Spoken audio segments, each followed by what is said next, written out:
Hello दोस्तों, मेरा नाम है एडवोकेट शशिभूषण शुक्ला और मैं आपका स्वागत करता हूं मेरे यूट्यूब चैनल कोर्ट रूम में।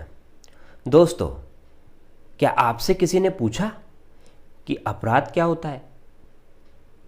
आपसे किसी ने पूछा कि क्राइम क्या होता है और आपने क्या आंसर दिया? आपने शायद ये आंसर दिया होगा कि अपराध माने आईपीसी के तहत जो एक्ट पनिशेबल है वो ऑफेंस है, जो आईपीसी में बताया है वो ऑफेंस है, अपराध है, क्राइम है। बट दोस्तों, शायद एक लॉ स्टूडेंट के नाते इतना बता देना सफिशिएंट नहीं होगा। आज का जो मेरा टॉपिक है इसी पर बेस्ड है। दोस्तों, मैं आपसे चर्चा करूंगा कि क्राइम क्या होता है, मैं उसके एलिमेंट्स के बारे में भी बात करूंगा और मैं बात करूंगा कि क्राइम में मेंस रिया का क्या रोल रहता है। हम बात करेंगे कि एक्ट एंड ओमिशन, कार्य और लोप किस प्रकार से अपराध की कैटेगरी में, क्राइम की कैटेगरी में आ जाते हैं। तो दोस्तों, चलिए शुरू करते हैं और जानते हैं अपराध क्या होता है। दोस्तों, बेसिकली हम देखते हैं कि अपराध की या क्राइम की परिभाषा विभिन्न विधिवेत्ताओं ने अलग अलग अपने मतों के साथ परिभाषित की है। तो हम कह सकते हैं कि पर्टिकुलर क्राइम की कोई परिभाषा तो नहीं है, बट अगर हम एक संकुचित मात्रा में समझें तो हम देखेंगे कि हमारे संविधान के तहत सभी जितने भी कानून बने हुए हैं वो गवर्न होते हैं और संविधान के अगेंस्ट में, या ये कह सकते हैं कि हमारे मूल अधिकार, फंडामेंटल राइट के अगेंस्ट में कोई भी कानून नहीं बन सकता है। तो बेसिकली अगर हम देखें तो ऑफेंस वो होता है जो कॉन्स्टिट्यूशन के फंडामेंटल राइट पर बेस्ड होता है।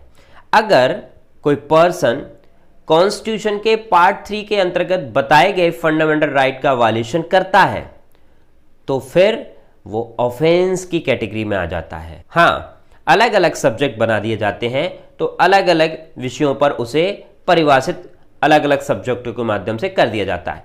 बट अगर किसी व्यक्ति का मूल अधिकार या फंडामेंटल राइट का जब तक वायलेशन नहीं होगा तब तक वो ऑफेंस की कैटेगरी में नहीं आता है। जैसे अगर कोई व्यक्ति किसी दूसरे को मारता है तो आर्टिकल 21 का वायलेशन होता है। अगर कोई व्यक्ति दूसरे व्यक्ति को कहीं जाने से रोकता है, आर्टिकल 19 का वायलेशन होता है। अगर व्यक्ति किसी दूसरे व्यक्ति के साथ अनइक्वालिटी करता है, 14 का वायलेशन होगा। इट मीन्स जो भी फंडामेंटल राइट हमारे जो बताए गए हैं पार्ट 3 में, अगर देखा जाए तो बेसिकली उनका वायलेशन होना ही ऑफेंस होता है। हमारे अधिकारों का उल्लंघन होना ही अपराध की कैटेगरी में आता है। जैसा कि हम जानते हैं कि हमारे दायित्व होता है कि हम उन अधिकारों को संरक्षण प्रदान करें, उन अधिकारों का दूसरे व्यक्ति के प्रति सम्मान प्रदान करें। तो बेसिकली अगर आप समझें तो अपराध वह है जो मूल अधिकारों का उल्लंघन करता है, जब ही वो अपराध की परिभाषा में आ सकता है। ऑफेंस हमेशा अगेंस्ट द सोसाइटी होता है, सोसाइटी के विरुद्ध ऑफेंस किया जाता है, अपराध किया जाता है। विभिन्न विभिन्न विधिवेत्ताओं ने विभिन्न परिभाषाओं में ये अपने मत प्रदान किए हैं। एक विधिवेत्ता स्टीफन हुए जिन्होंने कहा कि समाज के अधिकारों का अतिक्रमण, सोसाइटी के राइट्स का इंक्रोचमेंट करना ही ऑफेंस कहलाता है। वहीं ऑस्टिन का कहना था कि ऑफेंस मींस इलीगल एक्ट और ऐसा act punishable by the court हो तो ये ऑफेंस की कैटेगरी में आता है। तो अलग अलग विधिवेत्ताओं ने अपना मत ऑफेंस या फिर क्राइम पर दिया है। तो दोस्तों, आइए हम समझते हैं कि कैसे कार्य और कैसे लोप, एक्ट और ओमिशन ऑफेंस की कैटेगरी में आ जाते हैं, क्राइम की कैटेगरी में आ जाते हैं। दोस्तों, बेसिकली क्या प्रत्येक कार्य जो हम करते हैं क्या ऑफेंस होता है? जी नहीं। कार्य वही ऑफेंस की कैटेगरी या क्राइम की कैटेगरी में आता है जो इलीगल होता है। वो इलीगल कैसे होगा? कोई भी कार्य इलीगल जब ही होगा जब वो इलीगल इंटेंशन के साथ किया जाए। मान लीजिए ए बी पर इंटेंशन के साथ मारने के लिए गोली चलाता है तो इस प्रकार ए के द्वारा किया गया कार्य अपराध की कैटेगरी या क्राइम की कैटेगरी में आ जाता है। वहीं दूसरे एग्जाम्पल में हम समझें कि ए एक व्यक्ति जो बी को बचाने के लिए किसी शेर पर गोली मारता है और अनफॉर्चुनेटली वो गोली उस बच्चे में जाकर लग जाती है, तो क्या वो बच्चा जो गोली की वजह से मर गया, ए के द्वारा चलाई गई गोली अपराध की कैटेगरी में आएगी? जी नहीं, क्योंकि वहां पर उसका इंटेंशन नहीं था। तो बेसिकली अगर हम देखें तो कोई भी एक्ट या कार्य जब भी अपराध की कैटेगरी में आता है जब वो इलीगल तरीके से किया जाए, वरना प्रत्येक कार्य अपराध की श्रेणी में नहीं आता है। दूसरा लोप, जिसे हम ओमिशन कहते हैं, और इसकी चर्चा हम आईपीसी के सेक्शन 31 और 32 में करते हैं। ओमिशन कब ऑफेंस की कैटेगरी में आ जाता है या कब क्राइम बन जाता है, मैं आपको एग्जाम्पल देकर बताता हूं। जैसे एक पुलिस ऑफिसर चौराहे पर होने वाली लड़ाई को शांत करने की वजह चुपचाप खड़े होकर साइड में देखता है, तो ये अपनी ड्यूटी का ओमिशन करता है। इसे कहते हैं कि उसने अपनी ड्यूटी का पालन नहीं किया, जो उसकी लायबिलिटी थी वो उसने नहीं की, तब जाके उसका काम, उसकी लायबिलिटी ओमिशन की कैटेगरी में आ जाता है और वो ऑफेंस या क्राइम में कन्वर्ट हो जाता है। वहीं दूसरी तरफ मैं एग्जांपल देकर देता हूं, समझाता हूं आपको कि कब ओमिशन या लोप ऑफेंस या क्राइम में नहीं मानी जाती। मान लीजिए कि मैं एक तालाब के किनारे से निकल रहा हूं और एक व्यक्ति उस तालाब में डूबा है और वो आवाज लगा रहा है बचाओ बचाओ।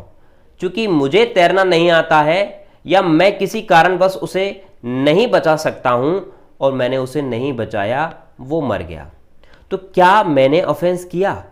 जी नहीं, मैंने ओमिट नहीं किया, क्योंकि हो सकता है मुझे बचाना ना आए, हो सकता है मुझे तैरना ना आए, इसीलिए इस प्रकार ओमिशन या लोप कभी ऑफेंस की कैटेगरी में नहीं आता है। तो आपने समझा कब एक्ट ऑफेंस या क्राइम की कैटेगरी में आएगा और कब ओमिशन ऑफेंस या क्राइम की कैटेगरी में आएगा। लेकिन दोस्तों, कोई भी ऑफेंस जब तक ऑफेंस नहीं होता जब तक उसमें मेंस रिया इंक्लूड ना हो। मेंस रिया, जिसे हम विद्वेष भावना कहते हैं, उसका होना किसी भी अपराध का प्रमुख तत्व होता है। मेंस रिया क्या होती है? मेंस रिया का मतलब है हमारे मन में दूसरे के प्रति विद्वेष यानी बेकार भावना, और जब तक दूसरे के प्रति मारने की, क्षति पहुंचाने की, इंजरी कॉज करने की या हानि पहुंचाने की भावना नहीं होगी, जब तक वो ऑफेंस नहीं होगा। एक केस आर बनाम अर्नोल्ड में लॉर्ड अरविंजर ने कहा था एक मैगजिम्स के माध्यम से, एक्टस नॉन फेसिट रियम निसी मेंसिट रिया, अर्थात कार्य व्यक्ति का जब तक दूषित नहीं होता जब तक उसका मन दूषित नहीं होता। तो स्पष्ट है कि जब तक व्यक्ति का कार्य दूषित नहीं होगा, जब तक उसके मन में दूसरे के प्रति दूषित भावना ना हो, इसे ही हम मेंस रिया कहते हैं। मेंस रिया को लेके कई जजमेंट आए हैं, आप अगर सर्च करेंगे तो आपको बहुत सारे जजमेंट मेंस रिया के ऊपर मिल जाएंगे। दोस्तों, अब मैं आपको ऑफेंस के एलिमेंट्स के बारे में बात करना चाहूंगा आपसे, और वो कौन कौन से एलिमेंट्स हैं जिसकी वजह से एक पर्टिकुलर ऑफेंस बनता है या एक पूरा ऑफेंस कवर होता है। 3 प्रमुख तत्व जिसे हम एलिमेंट्स कहते हैं ऑफेंस के होते हैं। First, intention. Intention. Number 2, preparation, तैयारी। नंबर 3, अटेम्प्ट या प्रयत्न। फर्स्ट जो होता है वो इंटेंशन है। इंटेंशन का होना प्रत्येक ऑफेंस का प्रमुख तत्व माना जाता है।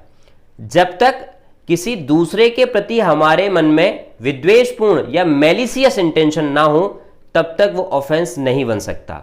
मैंने जैसे पूर्व में बात की कि मैलिसियस इंटेंशन या मेंस रिया का मतलब दूषित भावना ही होता है, तो इंटेंशन भी उसी का पार्ट है, और इंटेंशन के साथ किया गया कोई ऑफेंस हमेशा पनिशेबल होता है। लेकिन मैंने जैसे पूर्व में भी बात की थी कि प्रत्येक कैटेगरी में या प्रत्येक दशा में इंटेंशन पनिशेबल नहीं होता। जैसे एक बच्चा जो आग की लपटों में घिरा हुआ है और मैं उसको बचाने के लिए उस बच्चे को बाहर फेंकता हूं और अनफॉर्चुनेटली वो बच्चा बाहर गिरकर मर जाता है, तो क्या बताएंगे आप मुझे कि यहां मेरा मैलिशियस इंटेंशन था? जी नहीं। यदि मेरा इसमें मैलिशियस इंटेंशन नहीं था तो ये अपवाद का विषय हो जाएगा, एक्सेप्शन के अंतर्गत आ जाएगा। इसीलिए इंटेंशन भी हमेशा मैलिशियस होना आवश्यक होता है। इसके लिए काफ़ी जजमेंट आए हैं। कुछ प्रमुख जजमेंट के बारे में मैं आपको बताता हूं, जैसे आर वर्सेस प्रिंस, जैसे Siraj versus D Root Jain. ये प्रमुख केस लो हैं जो इंटेंशन पर बेस्ड है। सेकंड, अब मैं जो बात कर रहा हूं वो प्रिपरेशन की बात कर रहा हूं। प्रिपरेशन बहुत इंपॉर्टेंट होता है। फॉर एग्जाम्पल, मैं किसी को मारने के लिए बंदूक खरीदता हूं तो ये मेरी प्रिपरेशन को दर्शित करता है।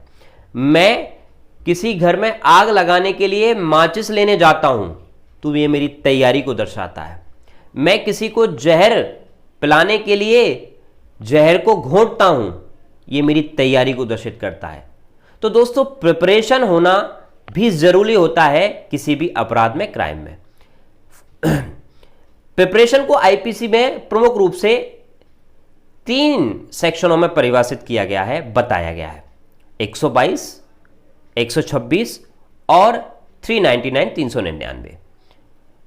तो बेसिकली हम कहें कि प्रिपरेशन भी एलिमेंट्स होता है क्राइम का।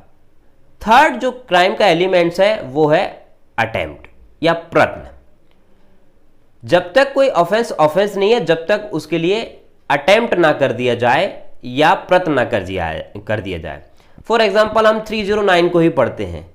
कई बार स्टूडेंट से पूछा जाता है कि बताइए आत्महत्या या सुसाइड करने के लिए पनिशमेंट कहाँ है, तो स्टूडेंट बता देते हैं कि इस सेक्शन में पनिशमेंट है। बट वहां पनिशमेंट सुसाइड करने के लिए नहीं है, सुसाइड का अटेम्प्ट करने के लिए है, प्रयत्न करने के लिए है।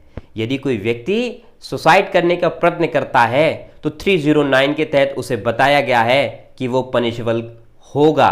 इसी तरह हम कह सकते हैं कि जब तक कोई ऑफेंस नहीं है, जब तक उसके फर्दरेंस में कोई अटेम्प्ट ना कर दिया हो और उससे किसी पर्सन को इंजुरी या फिर क्षतिपूर्ति ना हो गई हो। इसके लिए मैं कुछ केस लॉ बताता हूं, जैसे Abhayanand Mishra versus state of Bihar AIR 1961। इसमें बहुत अच्छे तरीके से अटेम्प्ट को परिभाषित किया गया है। बेसिकली आईपीसी के कुछ सेक्शनों में अटेम्प्ट को बताया गया है, जैसे 307, 308, 309 एंड 393। तो बेसिकली हम बात कर रहे थे क्राइम की। हमने शुरुआत की कि क्राइम कैसे होता है, हमने बात की मेंस रिया की, और हमने बात की क्राइम के एलिमेंट